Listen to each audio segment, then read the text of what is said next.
PPP విధానంలో వైద్య కళాశాల నిర్వహణను వ్యతిరేకిస్తూ కోటి సంతకాల పేరుతో జగన్ ఆ పార్టీ నాయకులు రాద్ధాంతం చేస్తున్నారని ఆరోగ్య శాఖ మంత్రి సత్యకుమార్ ధ్వజమెత్తారు. వారికి ప్రైవేటీకరణ, పబ్లిక్ ప్రైవేట్ పార్ట్నర్షిప్స్ మధ్య తేడా తెలియదని విమర్శించారు.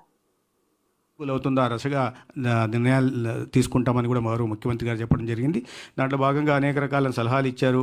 అదే ఎక్స్టర్నల్ డిటర్మినెంట్స్ ఏదైతే ఉన్నాయో, న్యూట్రిషన్ కానీ, వాటర్ క్వాలిటీ, పొల్యూషన్ని ఇంప్రూవ్ చేయాలని, ఉమెన్స్ పార్టిసిపేషన్ పెంచాలని, తర్వాత హెల్త్ స్కిల్లింగ్, కెపాసిటీ బిల్డింగ్, ప్రధానంగా ఈ ఫీల్డ్ లెవెల్లో ఉంటున్న హెల్త్ ప్రొఫెషనల్స్ ఎవరు ఉన్నారో వారికి ట్రైనింగ్ విధంగా కానీ, అదేవిధంగా లైఫ్ ఎక్స్పెక్టెన్సీ పెంచడమే కాకుండా లైఫ్ క్వాలిటీ పెంచే దిశగా కూడా వారికి కొన్ని సూచనలు జరగడం జరిగింది.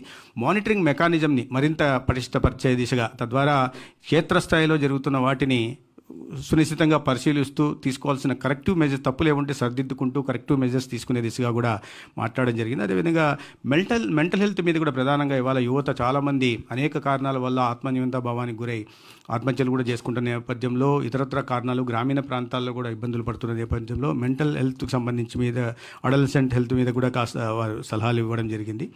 రిసోర్స్ అలొకేషన్ ఎఫిషియన్సీ కానీ, హెల్త్ ఎక్స్పెండిచర్లో కూడా అవుట్కమ్స్ను ఎలా ఎవాల్యుయేట్ చేయాలి ప్రాపర్గా అనే విషయాల మీద కూడా మాట్లాడడం జరిగింది. అదేవిధంగా డిజిటల్ ఇన్నోవేషన్ గురించి ప్రధానంగా చాలామంది వక్తలు మాట్లాడారు. ఏఐని ఏ విధంగా మన దగ్గర చాలా పెద్ద ఎత్తున ఈ డేటా ఉంటుంది. క్షేత్రస్థాయిలో ఆశా, ఏఎన్ఎంలు, వీళ్ళు సిహెచ్ఓలు సేకరించిన డేటా పెద్ద స్థాయిలో ఉంటుంది. ఆ డేటాను టెక్నాలజీతో అనుసంధానం చేసుకుంటూ ఏ రకంగా ఏఐ టూల్స్ని వాడుతూ క్వాలిటీ హెల్త్ కేర్ సర్వీస్ డెలివరీని పెంచవచ్చు అనే విషయాన్ని కూడా స్థూలంగా ఈ నాన్ కమ్యూనికబుల్ డిసీజెస్ ఏవైతే ఉన్నాయో ఆ డిసీజ్ బర్డన్ను తగ్గించడానికి కూడా టెక్నాలజీని ఏ రకంగా ఉపయోగించుకోవాలనే విషయం మీద దాదాపు 2 గంటల పాటు ఈ చర్చ జరిగిన విషయం మీకు తెలియజేస్తున్నాను. ఇది ప్రధానంగా ఏంటంటే ఏ రాష్ట్రంలో కూడా ఇటువంటి చర్య తీసుకోలేదు.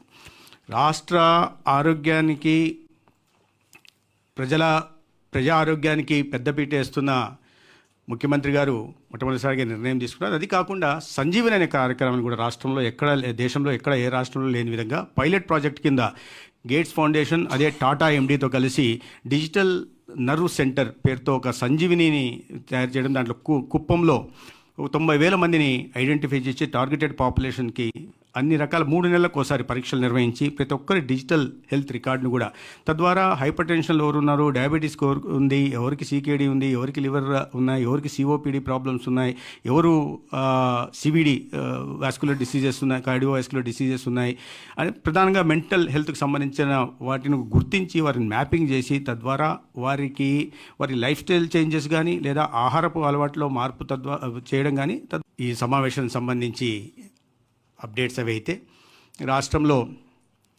కోటి సంతకాల పేరుతో మళ్ళీ రాద్ధాంతం మొదలవుతుంది. మనం చూస్తూ ఉన్నాం.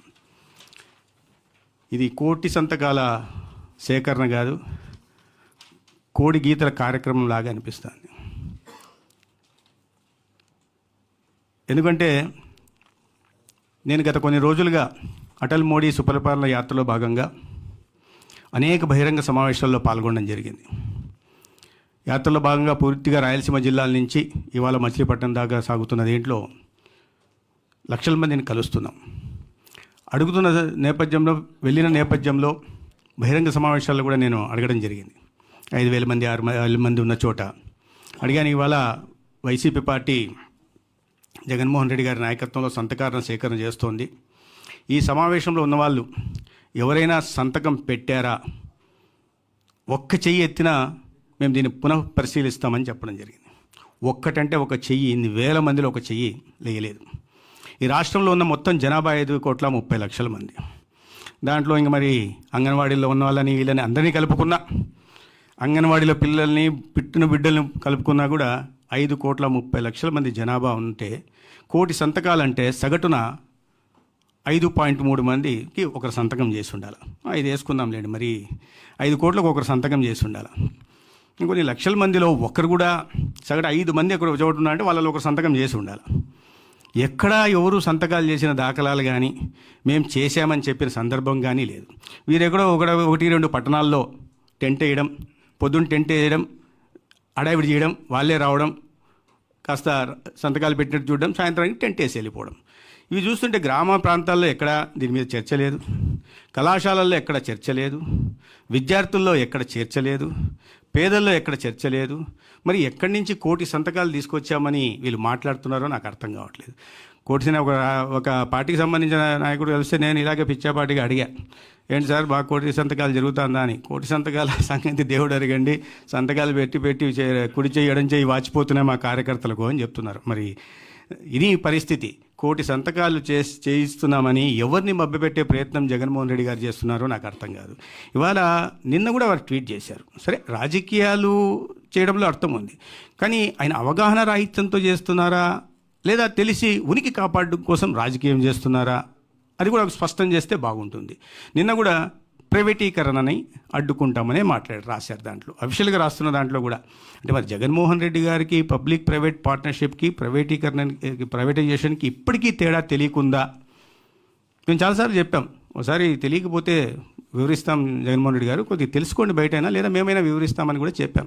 ఆయన మళ్ళీ అదే చెప్పి దాన్ని ఏదో ఒప్పించాలని చూస్తారు. ప్రజల్లో స్పందన లేని చోట దాని మీద హడావిడి చేసి ఎవరిని మభ్యపెట్టాలని చూస్తున్నారు, ఎవరిని మోసం చేయాలని చూస్తున్నారు, ఎవరిని తప్పుదారి పట్టించాలని చూస్తున్నారు జగన్మోహన్ రెడ్డి గారు సమాధానం చెప్పాల్సింది. ఇవాళ ఒకవైపు యూనివర్సల్ హెల్త్ స్కీమ్ తీసుకొచ్చి, సంజీవని లాంటి ప్రాజెక్టుని తీసుకొచ్చి ప్రజల ఆరోగ్య పరిరక్షణ కోసం ఒకవైపు గౌరవ ముఖ్యమంత్రి గారు నిరంతరం పరిశ్రమిస్తూ ఉంటే, ప్రతి 10 రోజులకు ఒకసారి ఆరోగ్య శాఖ మీద అన్ని శాఖలతో పాటు సమీక్షలు నిర్వహిస్తూ, అధికారులకు వైపు పరిగెస్తూ, క్షేత్రస్థాయిలో పనులు చేసేలాగా చేస్తూ, ఒకవైపు ఆయుష్ మినిస్ట్రీ మీద కూడా స్ట్రెంథెన్ చేసి ప్రివెంటివ్ మెజర్స్ మీద దృష్టి పెడుతుంటే ఇవాళ ఇటువంటి అసత్య ప్రచారాలు ఇవాళ వైసీపీ పార్టీ చేస్తున్నారు. ప్రజలకు నాణ్యమైన వైద్యం కోసం తీసుకుంటే అనేక నిర్ణయాల భాగంగా ప్రభుత్వం కొత్తగా నిర్మించే వైద్య కళాశాలలు కానీ, ప్రైవేట్ కళాశాలలు కానీ